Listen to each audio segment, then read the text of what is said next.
Hello, Dr. Nina. Hello, good to be here. Thank you so much for being here. It's going to help so many women, and you have no idea. We just want to touch one soul today. And if that's all we get, we did our job, right? So I'll give a quick introduction and then we'll get right into it because you have some great stuff to talk about. So let me get this gallery out of my face. Okay, sorry about that. All right, so we have Dr. Nina here. She is a psychoanalyst, which I would like to go into eventually what that actually means.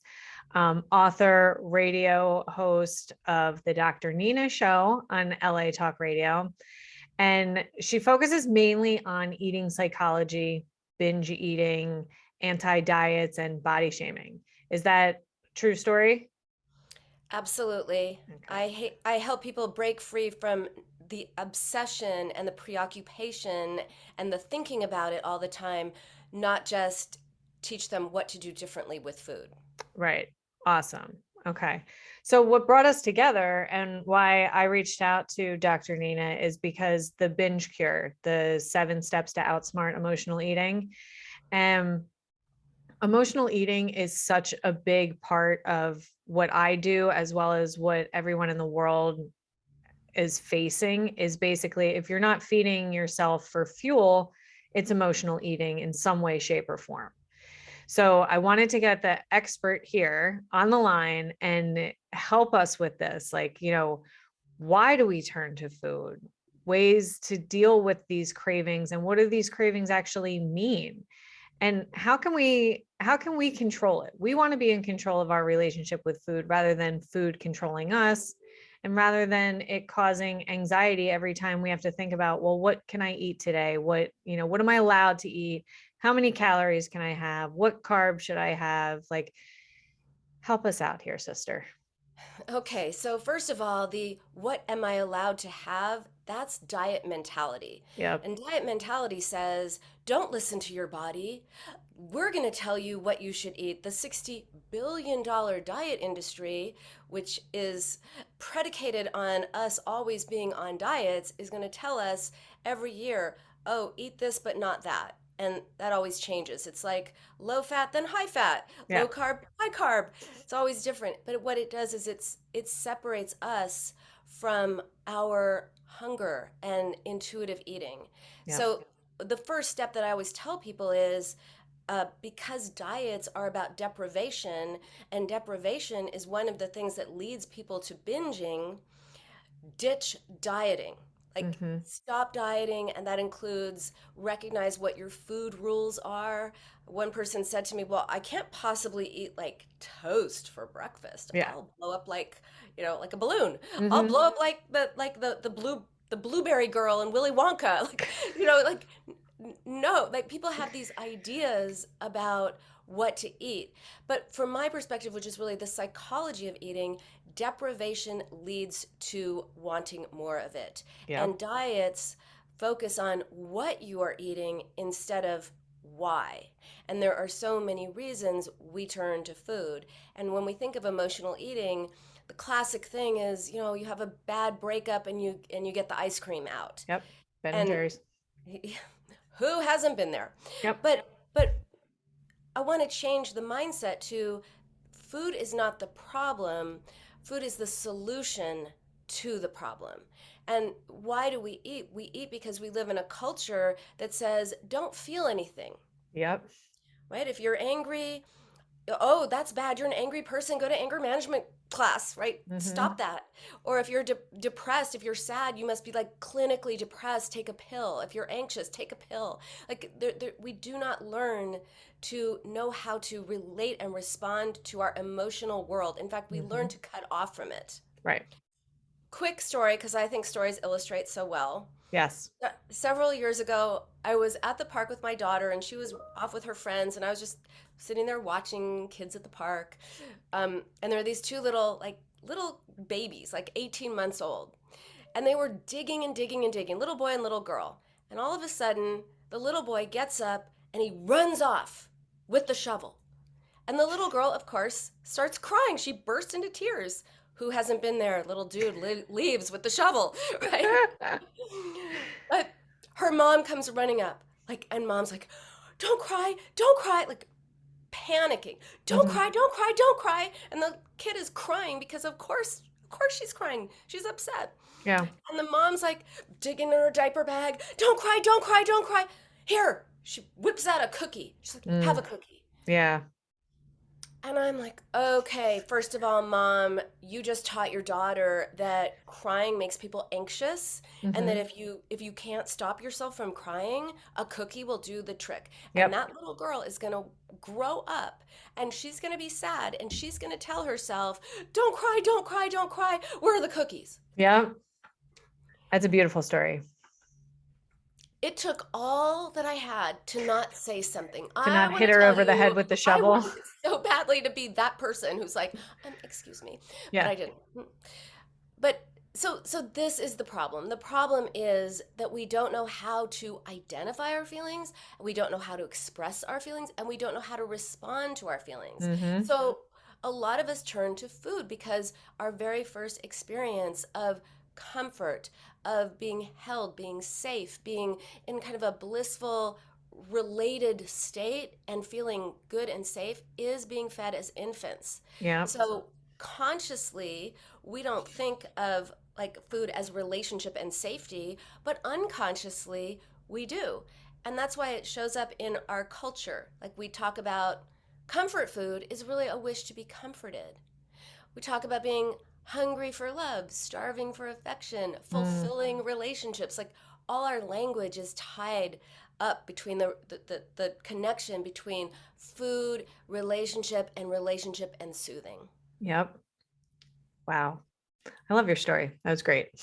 And I would have hit the lady over the head with the shovel that her son ran away with. That would have been funny. Okay. So ways to find what you're really craving. Tell us Well, about that.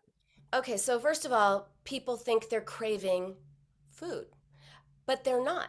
They're craving something else and they're triggered. They're not triggered by food. It feels like it's food. Another example, because I think examples are it. Like Oh yeah. it It just helps people relate so well. so I had a patient, Jenna, not her real name, and she came to me and she told me that she wasn't an emotional eater, she was a food addict. And as proof of this, she told me that the night before she'd been watching TV, watching Charmed, her favorite show, so she was all happy, and all of a sudden, Ben and Jerry started calling her name. Mm. She's like, calling my name, I'm addicted to Chunky Monkey. Yeah. So, well, what was the episode about? She's like, whoa, it's when the devil comes down and the sisters start fighting and everything gets really nasty and awful. And then she's like, oh. Because in that moment, she realized, and I'm looking at her like, Uh-huh. fighting, huh? So watching the show had activated her own conflict about her bad relationship with her sister. Mm-hmm. But before it could reach conscious awareness, she went to ice cream for comfort and distraction.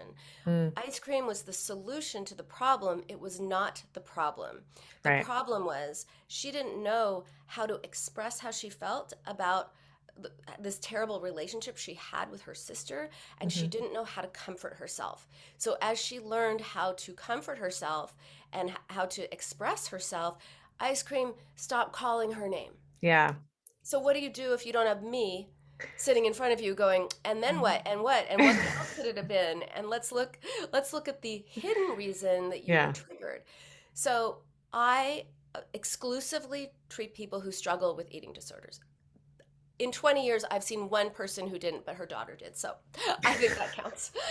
That counts. 99.999%. So, and in the time that I've treated people, I noticed that when they said they were craving ice cream, what they really needed was comfort, as in Mm-hmm. Jenna's case. So I created this food mood formula that helps you connect what you are eating to what the true hidden conflict or feeling might be. And Mm. so smooth and creamy, like ice cream, is associated with a need for comfort. If that's your go to, and most people have like one main go to, that's your go to, then think about other ways to comfort yourself with words.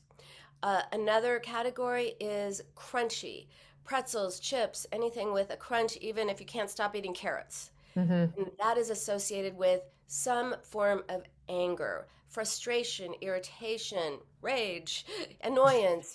And that means if you're eating the family bag of Doritos, you want to look at, well, what is it that you are angry about, and express that instead of expressing it by eating and then probably getting mad at yourself for what you ate. Yeah.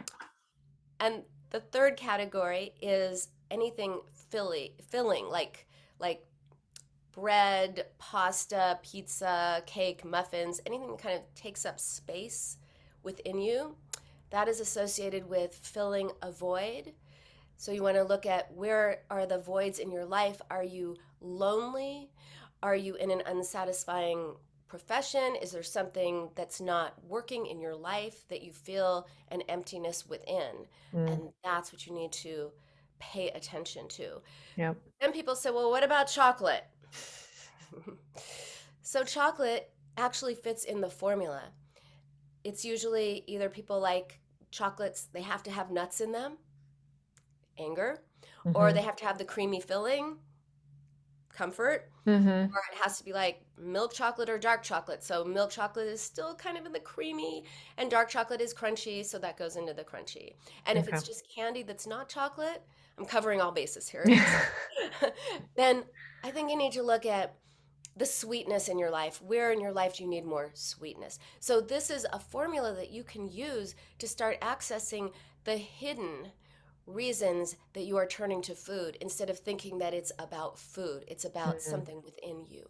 Yeah, it definitely it always is. So I hope everyone is taking notes and writing this down, because it's definitely life changing for the fact of, one, be aware of the fact that what you want. So let's talk about, being aware of, okay, I'm having this feeling. I want to either mask it or suppress it. What am I doing? Thinking about it. And then what am I going to? Okay, I really want chocolate. Well, why do I really want chocolate?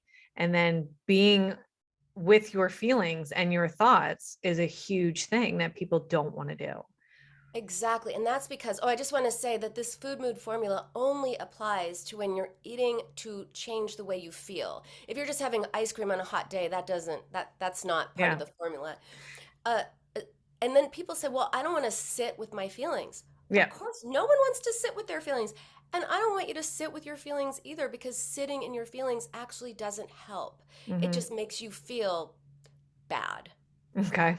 So instead of just sitting with your feelings, the next step is express them. Express your feelings. And in my book, I have 3 pages where I give prompts of like how to express it. Hmm. Finish the prompts. You've got to say, I'm really upset because of this. And by the way, you got to say it with affect. So if you're angry, for example, people have said to me, well, I expressed my anger and it didn't work. And I'll say, well, how did you say it? What did you say? And Yeah. they'll say, I just, well, I mean, I just said, oh, I'm really mad about this. Mm. That is not expressing your feelings. That is identifying your feelings. I'm really mad about this is not expressing your feelings. I'm really pissed off and mad about this. That's expressing your feelings. Hmm. Ugh, that's expressing your feelings, right? Okay. Or sad, it doesn't have to be crying, but it has to be like some kind of bodily expression with words of Hmm. how you're feeling in a journal, to a friend, in some way for yourself. And then the next step, because that's not enough, you got to express it. But then what? Now you've expressed it and you're all riled up. Yeah. Then you've got to respond to yourself and comfort yourself with words. And I'm huge on acronyms. I love making up acronyms. So I made up one. You got to vary your response to yourself. So vary stands for validate, acknowledge, and reassure yourself. Why for yourself? And you say, of course, I'm upset. Of course, I'm angry. Of course, I'm sad. Who wouldn't be given this situation? This is a situation that is upsetting in Hmm. whatever way that it is. That's kind of validating and acknowledging in one. And then you reassure yourself, I've been through tough times before. I can get through this. I'm going to figure this out. I'm going to, too often We go to the reassure without the validate and acknowledge. Mm-hmm. And that's the most important, to say, yeah, this is real. This feels this way. Ugh, it's hard. Yep. And then you can look on the bright side. But if Okay. you look on the bright side first, you basically dismiss your reality and your truth. Okay. And so those are the steps to, or part of the steps to really break free from any kind of emotional eating, stress eating, any kind of unhealthy, unhappy relationship with food. It's all about how we respond to ourselves. Mm-hmm. And you know what really annoys me is that they don't teach this to kids. So then we're all here as adults being like, well, I have all of these like pent up feelings and emotions that I never really dealt with because my mom just said, oh, get over it, move on, stop your crying, you're a baby, whatever. And then you're left with like this bag of shit when you're an adult. And you're like, oh my God, what do I do Exactly. with it now? And I think it's Right. so And this is important that everyone learns this stuff now and go teach your kids how to deal with an emotion and really like feel it, let it move through, do all the steps that you just said. And that is literally how to deal with an emotion that is so powerful. exactly. And I mean, it's because we live in a culture that is afraid of feelings and sees them as weak. So Yep. you're somehow weak if you can push them away. And by the way, you cannot push them away. You cannot drop your feelings. You cannot push them away. You cannot positive think them away. You Hmm. cannot stuff them down. You can't starve them away. You can't work them away. You can't, like, the only way to get rid of feelings is to feel them. But our society says, oh, feelings are weak. But they're not. They're Yep. just reactions to situations. They're not Yeah. character flaws and they're not weaknesses. Yep. So, so powerful. All right. So tell me how we take our inner critic and make it a friend. I need to know because I have a very bitchy person in my head. Okay, so here's a little trick.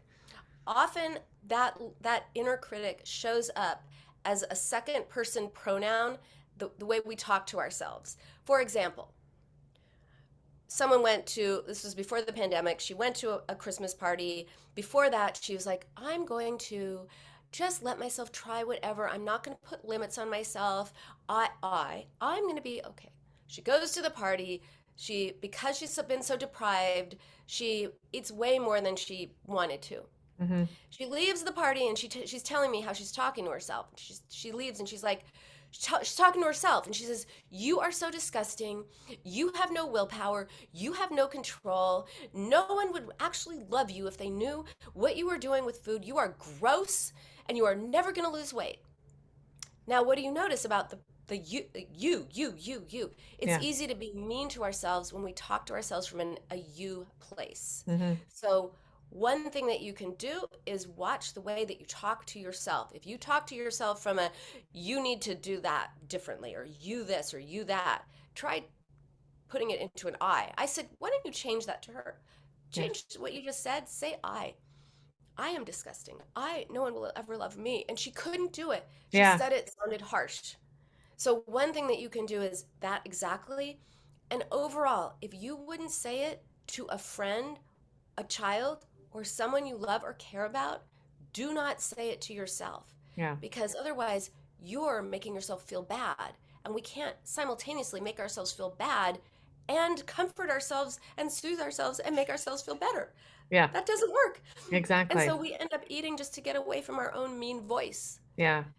I always talk to myself in the third person. I'm always like, Kelly, ah. If I Yes, okay, started or talking third to myself person. in the I, yeah, Yes. yeah, I Yeah. need to do that. It's so true. We are our own worst critics and we're so hard. Why is that? Why are we so much harder on ourselves than we are on other people? Like we wouldn't put that expectation on somebody else to be perfect the way that we expect ourselves to be. Well, it's different for different people. And remember how Julia Roberts said, "Why do we always believe the bad stuff in Pretty Woman?" I think something Yeah. like that. I'm Yeah. paraphrasing. But yeah, so often, why do we treat other people one way and ourselves another way? Well, sometimes we treat ourselves the way we were treated, and we Mm, treat other people the way we would like to be treated. Mm. without even knowing it. Yeah. Yeah. I could see So if we that. have harsh, judgmental, critical, I'm not bagging on parents either. Parents do the best they can, but we want to understand that sometimes, parents have like really high ideals and they're trying to motivate us, but their motivation ends up being hurtful or slave Hmm. driverish and Yeah. kind of judgmental or critical. We internalize that relationship. Just like the little girl in the park is going to internalize her mother's voice, and Hmm. she's going to say to herself, don't cry, have a cookie." Yeah. We treat ourselves as we were treated, but we treat others as we would like to be treated. Yeah. That's what I find with people who struggle with food. Other people treat other people as they were treated. But that I find that for people who struggle with food, I don't want to make a gross generalization, but I guess I am. Most people are so nice to other people, so Yeah. kind, so loving, so caring. But when it comes to themselves, you know, Yeah. mean. How do you stop that voice? Just, I know changing it, flipping it, but like, how do you stop it when you're having that conversation in your head? Like, all right, Kelly, you did it again. You're a terrible person. You need to, watch what you eat and blah, blah, blah. Like, do you have a suggestion of like how to change your focus to, So so first of all, do not talk to yourself in the second person. Do like just say no, I'm not going to do that to myself. I'm not going to be mean to myself. And then who does that remind you of? Like, where did you learn to talk to yourself that way? I don't know. Because my parents were not like that. So I don't know why I'm so hard on myself and why I talk to myself like that. Well, there are two ways that people learn to do that. One way is when they have parents who talk to them that way, or someone else, a grandparent, or Yeah. teachers, or some like adult who has a big impact on them. And the other is, well, there are actually three ways. So the second way is when they don't feel like they get enough structure, and so they create the structure. So if things Mm. are like parents are super chill and super, nice and chill and anything kind of goes, Yeah. children sometimes crave structure and they create structure that is harder and harsher than any parent would probably be. Yeah. That's me. Okay. And then the third is just temperament, but it's usually one of the first two. Yeah. Because where does temperament come from? But that's a whole other story. Yeah. So yeah. Oh my And God. so really just to make the intention and to say, okay, I learned to treat myself this way because I was seeking structure as a child. Hmm. And I thought this was going to keep me in line or motivate me or whatever. But would I say this to anybody? Would I say this to my kids or anyone else? Yeah. No. No. I'm not going to treat myself that way. It's not motivating. It's like a little girl is in charge of in the driver's seat of your life, and Hmm. you don't want to say stop that. You want to say, "You know what? I don't need you. You're not helping. It's Hmm. okay. Stand down. I got this." Yeah.